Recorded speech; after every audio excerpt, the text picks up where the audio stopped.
Greetings, YouTube. How is everybody doing out there today? It is freezing out there today, guys.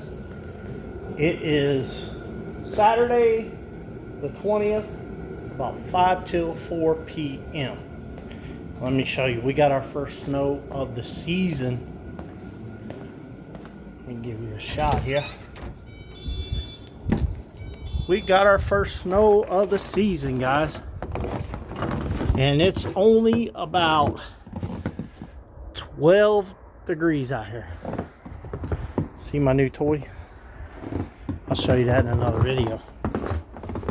And it's solid, guys. Solid. It is solid. Enough about that. Let's just let me know that somebody's at my door. Oh, guys, I hope you guys have had a great year so far this year. It's still the new year, guys. Shooting this video, guys, looks like the EVs is taking another hit. Looks like the whole car market is taking a big hit this time, guys. And Ford just announced the other day they're shutting down production of the Lightning. Hertz is eliminating their electric line by 90%. In Chicago, up there, it was so cold they couldn't recharge their cars. Guys, when them lithium batteries get cold, they act weird. Or when they get hot, they act weird. Ask me how I know. But they couldn't charge their cars, guys. There was a long line of people trying to get their cars charged. And it's just going to get worse, guys. It's just going to get worse. I saw also this week, I saw a news article. A guy had a 2016 Infiniti hybrid, and he paid $16,000 for the car. The car was just over 8 years old, according to them. It was just over 8 years old. It might have been a 15. I think it was a 15. And the battery went dead. So he took it in to have a service. They said, you're going to need a new battery. The battery was $18,000, guys. And they wanted $2,500 to install it. Now, people, I get it. People try to find ways to save money. And they figure, well, I'll get an EV. I don't have to pay high gas prices. I've seen people pay more to recharge their car than it would to fill their car up with gasoline in certain areas. You know, California is so green, but they don't want you recharging your car because it sucks up so much power, guys. You got 1 million people charging their cars. This sucks up a lot of power, guys. And it's just more and more, guys, the car market, period, is doing bad this year, guys. You know, all these dealers that took advantage of the fake pandemic, now they're paying for it, guys. Nobody's buying cars. I mean, don't get me wrong, there might be hot spots in certain areas where people are buying cars. I'm sure a lot of people trading in their EVs to get gas cars. If I owned a car lot, somebody want to trade in a Tesla, I don't take that here. We don't take them. Or any of them. Hybrid cars, I wouldn't have none. The only good thing about a hybrid car, and the only good thing I saw in that story was it was a hybrid, so he could still use his gas engine. That's the only downside to it. I'm sure all of his other lights are hanging in there. It's probably lit up like Christmas tree because the batteries ain't working. So, guys, whenever you buy a hybrid, if I had to buy an EV, it'd be a hybrid because when the battery's dead, at least you can still use the engine. But that's what I keep, you know, people are not paying attention. See, whenever I buy something, guys, I try to think ahead. You know, I try to buy the popular stuff because you buy the popular stuff, there's going to be tons of parts. It's like I bought a 2015 Chevy or GMC Chevy, same truck. Just some things you can get on GMC, you can't get on Chevy. And it was 2006, and I can get parts for it anywhere, guys, because most of your most of your Chevrolet stuff, guys, the parts are interchangeable, like your alternators and stuff. I remember back in the day, you used to be able to, like a V6 was basically two-cylinder short of a V8, and all the front stuff would on the V8 would work on the V6. So, but they got so many of these trucks out there, guys. Finding parts for it are easy. Now my Nissan, it's a 2000 Nissan. I'm having trouble getting parts for it, so I'm gonna have to start hitting junkyards to get parts for it. Which, you know, it is what it is. The car still runs great, guys. As long as it runs, I'm gonna drive it. I don't care if it does get 5 miles a gallon. I'm still gonna drive. At least I got a car to drive, and I don't have to go in debt. My truck out there, I didn't have to go in no serious debt on it, guys. I got it for the low. I found an independent car lot that don't deal with the banks. They don't deal with financing. And he says I got to keep my vehicles low enough to where people can come in and pay cash for them. And that truck was cheap. I mean, cheap. I got it cheap, guys. So the only downside to it is it's just a work truck. It's nothing fancy. I don't have no power windows, door locks, none of that. But I don't care. It's fine. It works for me, and I don't have a $1,000 a month car payment. I don't even have a $200 a month car payment. So, well, guys, the car market's getting bad, and the EVs. I keep telling you, and you go down and check out some other videos. The EVs are finished. They are finished, guys, and a lot of these automakers, they're having a lot of trouble moving cars, guys. Getting parts. Them guys that got them Raptors, them V6 Raptors. For one, if I'm gonna pay $100 grand for a truck, it ain't gonna be a V6. I don't care if it's 1,000,000 horsepower. I want a V8 in there. But they're having problems getting the Raptors, the cam phasers and stuff for them. And you know, they're still short on mechanics too, guys. A lot of mechanics, they're not getting into the field anymore, or they work for independent car lots, independent car repair shops. So, well, guys, the automotive cars they're just not selling, guys. I'm seeing prices starting to come down now. Not only that, we're another year in. Whenever you go another year in, the value of cars start dropping even more. And now I'm starting to see four-door trucks that were $30,000 6 months ago. I'm starting to see them sitting around 20.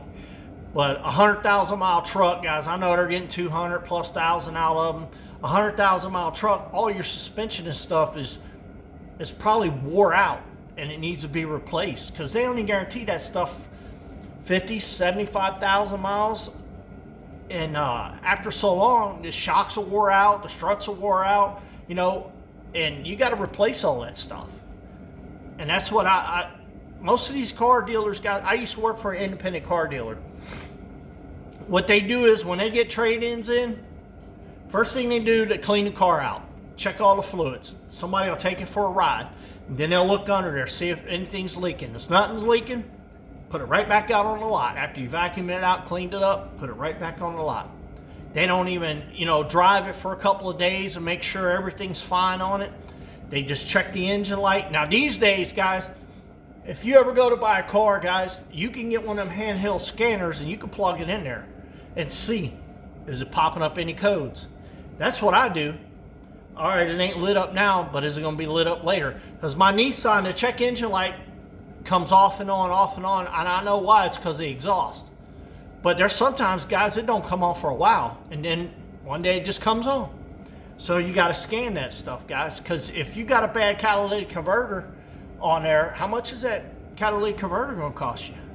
You know, them EVs, they might have that thing charged up enough to get you down the road, but once you spy it, it's as is. Sorry about your luck. I mean, don't get me wrong. Sometimes they'll give you a 2-3 day warranty, but some of these car dealers, they can say, hey, it's as is, bro. It's on you. It's your car. So, if you guys are in the market for a car, get you a gas-powered car. Because I'm telling you, gas is going to be king in the future. Electric cars are not going to work. Especially when you drive a big rig, they're not going to work. They can go miles and miles and miles on a tank of gas or a tank of fuel compared to on an EV. You go 200-300 miles and you got to charge it for 2, 3, 4 hours. And I know some of these EV cars are getting faster with the charging, but still. Think about this. I'm tired. I want to get home. I got to plug my EV in when I get home. Forget to plug it in. Oh, I get an emergency. Go jump out my car. Oh, you got 5 miles left. You're done. You know, and what if, you know, you need to be there for that emergency? So a family member's dying or sick or got in a car wreck. You got to call somebody to come get you. So, I believe the Ford Lightning EV is finished. I believe that. I believe, because another thing too, guys, they say, oh, it can tow, you know, so many thousands of pounds. But they don't tell you, and it's just like in a gas powered car. When you put a drag on any vehicle, guys, whether it be gas or electric, it's going to drag that gas mileage down. You get 20 miles a gallon and you're pulling a trailer and it's got a car on the back of it, you're probably getting 15 to 12. And then on the same way with an EV. You got 400 miles till next charge and you're dragging that thing, you lose half your charge. So, well guys, that's my little rant about the car market. I believe the car market is finished for a while. And if I was you guys out there, just a little free advice. Stock up on a little bit of food and a little bit of necessities, toilet paper and things like that. Because guys, I think a rough road is coming. I really do believe that a rough road is coming here, probably about another 6 to 10 months. You're going to probably start seeing it here probably in the spring. You're going to see some things, banks collapsing and stuff, and it's none of my business, guys, but if you got all your money in a bank, I feel for you, because that bank collapses, your money's gone too. Ask some people that bank out in California that collapsed last year. People couldn't get their money, but all the high ups got all their money out of it. They got all their money, and they all got bonuses before they cleared out the bank. Yeah, so. Well, guys, till the next time, y'all hanging in there for the next video. I'm sitting in my frozen rotunda, but it ain't cold in here, guys, because it never gets below freezing in here. I got this place insulated well, guys. I only have to turn my heater on probably 20 minutes, and then it's warm in here. And it gets up about 50, 60 degrees up here in about 20 minutes. So, and I'm starting now, I got full-time power in here. I'm starting to buy a couple electric heaters so I can just have it in the area that I'm working in. So I don't have to run this whole building. But I am getting me a mini split here as soon as I get the addition done on my shop over there. And by the way, guys, if you've been watching my channel, if you're new to my channel, I'm doing a shop addition on the other side. But I'm a little nervous now because I don't know if I'm going to be able to finish it before everything hits the fan. Because when it hits the fan, everything goes up. I think we already figured that out with the fake pandemic. So, well, guys, y'all hang in there. Like this video, share this video, comment down below. I'll get to it if YouTube lets me get to it. Check out some of my other videos down below there. Share this video to your social media if you don't mind. And you know, if we all hang together, guys, we'll be fine. If you hang separate, you're on your own. And things are just gonna you know, spiral out of control real quick. So it's gonna be a wild year this year, guys. We're gonna see things this year that we've never seen before. So the man upstairs is in charge. And I remember how it was in 08, man. When you go from making 6 figures down to making peanuts, guys, that hurts. That hurts. But luckily, I'm not like a lot of people, man. When you start getting a lot of money, like a lot of these sports players, they get their first $1 million check, they go out and they buy a $400,000 or $500,000 car. It's like, dude, invest that in real estate, man. That way you can get a return on your money, and a quick return compared to a car, man. Some cars hold their value, certain cars do, but you know, a lot of cars don't. You know, it takes years to recoup some of that money. Like on these Camaros, you know, I got a 2001 Camaro here, and I gave, when it was all said and done, it was like $14,500 with the tax. And they're cheap. They're even cheaper now. I've seen them for low as 10 grand with low miles on them. Like, we're talking 30, 40, 50,000 miles on them. And it'd be 50 years before I can even recoup some of my money back. But I didn't buy it to make money off of it. I just bought it to have a cruiser, guys. So, well, guys, until the next time, y'all hang in there for the next video. Until the next time, guys. Bye-bye.